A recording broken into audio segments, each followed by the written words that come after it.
আজকে আমি ব্রয়লার মুরগির 6 দিন বয়সের আপডেট নিয়ে চলে আসলাম। তো আপনাদেরকে আস্তে আস্তে আমি A to Z সব কিছু বোঝাবো।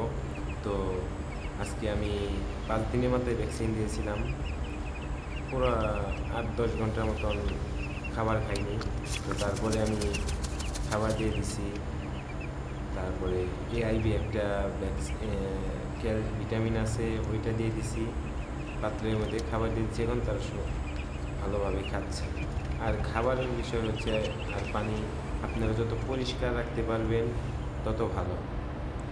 পানির মধ্যে যত কোনো ময়লা জাতীয় কোনো কিছু না যায়, যাতে ওরা সুস্থভাবে ভালোভাবে খেতে পারে, তাহলে ওদের শরীর স্বাস্থ্য ভালো থাকবে।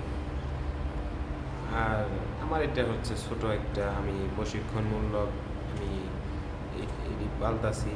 আস্তে আস্তে যদি আল্লাহ ভাগ্যে রাখে আমি বড় কিছু করব আপনাদেরকে সাথে সাথে। এই যে একটা বাচ্চা ধরেছি, দেখুন ভালোই আছে এটা, মোটামুটি চঞ্চল ভালোই আছে। ব্রয়লার মুরগি তো এইগুলাই এইভাবেই একটু কম নড়ে। তো ব্রয়লার মুরগি হচ্ছে 3 দিন, ছোটো বাচ্চাগুলো 3 দিন পর্যন্ত বোর্ডিংয়ে রাখতে হবে। আর এখন আছে বাচ্চার বয়স 6 দিন, এখন রাখতে হবে না। এটা ব্যাপার। তো আমি প্রতিদিনই আপডেট দেবো আপনাদের। আমার চ্যানেলটা সাবস্ক্রাইব করবেন।